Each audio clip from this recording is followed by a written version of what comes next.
Așa. La ce oare m-au adus aici și nu mergem undeva să mâncăm și noi ceva? Că nu mai pot de foame, se gândi Ghiță. Hai băieți la masă să spunem rugăciunea și să mâncăm, spuse Vera, și se așeză pe un scaun. La fel făcură și ceilalți doi. Ghiță să stă în locului. Se gândi oare și el trebuie să facă același lucru. Măi, hai Ghiță, îndrăznește, aici mâncăm noi. Sfios băiatul trase scaunul și se așeză și el. Cam stângaci, este adevărat că nu a prea avut ocazia să aibă așa un loc la o masă vreodată. După ce tot Vera spuse rugăciunea, Ghiță așteptă să înceapă ceilalți să mănânțe, pentru că nu prea știa cum și de unde să înceapă.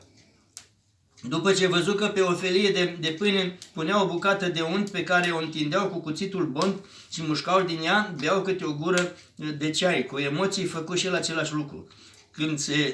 După ce mâncară, au plecat în odăile de dormit. Ghiță a adormit cu gândul ce noroc a dat peste el. Înainte să adormă, a spus cu voce tare o rugăciune de mulțumire și cu o cruce cât putu el de mare. Așa, cât putu el de mare. Așa. Adevărul este că nu știu din ce era făcută salteaua patului, dar sigur era mult mai moale decât rogojina de acasă. Așa că dormi dus și neîntors până dimineața. Obișnuit să se trezească cu noaptea în cap, era treaz când auzi un clopoțel pe care el nu-l văzuse până atunci. Hai să ne spălăm pe ochi, spuse Alecu și dădu la o parte o perdea, după care era un suport pe care era un lighean și un prosop. Deasupra ligheanului prins de perete era un mic bazin de tablă în care era apă.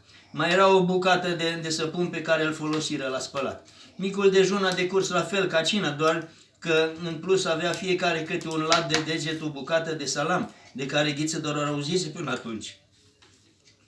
Ziua a trecut ușor pentru băiatul nostru, obișnuit cu alergătura și munca grea. Spre seara Alecu îi spuse lui Ghiță: domnul Ștrul este un om bun și corect și cu noi și cu toată lumea. La fel trebuie să fim și noi cu el.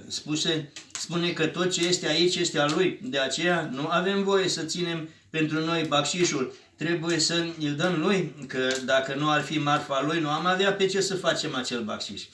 Pentru că la bir de multe ori se închidea târziu, curățenia se făcea dimineața, la prima oră. Nu știm sigur dacă domnul Ștrul a pus ori vreun mușteriu cherchelit a scăpat un bănuț pe jos. Treaba este că Ghiță imediat i l-a dat domnului Ștrul când acesta a intrat înăuntru. Bravo măi băiete, îmi place de tine. Cum am mai spus, băieții aveau câte o oră pe zi liber atunci când nu era aglomerat la birt. În acea oră Ghiță nu stătea să trândăvească, ci pleca prin oraș pe ulițele apropiate să nu se rătăcească. Era atent la ce se întâmpla în jurul lui. Clădiri de diferite forme, culori și mărimi. Îi plăcea să meargă în port, unde erau tot felul de culori pestrițe, embarcațiuni de toate felurile, de diferite mărimi, de la mici bărci pescărești la cele mai mari vapoare. Erau mai multe nații, erau tătari care au venit din secolul XIII, țigani, turci, armeni, ceangăi, bulgari, greci, italieni, polonezi, sârbi, marinari ori localnici, ori în trecere. Mult se minuna băiatul nostru când vedea atâtea porturi, adică așa multe feluri de haine și limbi diferite. Îi plăceau mult mătăsurile colorate, brăile din piele, șalvari turcești și tătărăști. Îi plăceau mult hainele ceangăilor, care semănau mult cu cele românești. Diferite pălării și caftanele purtate de boieri și oamenii bogați care erau în trecere. Caftanul este o manta orientală albă, lungă și largă, împodobită cu fir de aur sau de mătase. Era un simbol al rangului de boier. Mai erau ruși, lipoveni, români din Regat, din Transilvania, veniți cu carele pline de mărfuri pe care ori le vindeau, ori le-au cumpărat. Fel și fel de trăsuri cu vizitii cocoțați pe caprele din lemn, de unde mânau caii frumoși, grași, țesălați, care transportau cu coane frumos îmbrăcate și domni cu pălării înalte, cu boruri mici ori largi după plăcerea fiecăruia. Cei mai mulți erau cei de târii, ochincă, cu haine sărăcăcioase, murdare, rupte și cârpite. Mai toți mergeau triși încovoiați de spate cu gândurile la ce au de făcut și la sărăcia ce era pe capul lor. Nimeni nu avea chef de râs, toți erau triști și îngândurați. Băiatul nostru avea grijă să nu întârzie, era apreciat și de colegii de muncă și de domnul Ștrul, dar mai ales lui frau Suzana era drag băiatul.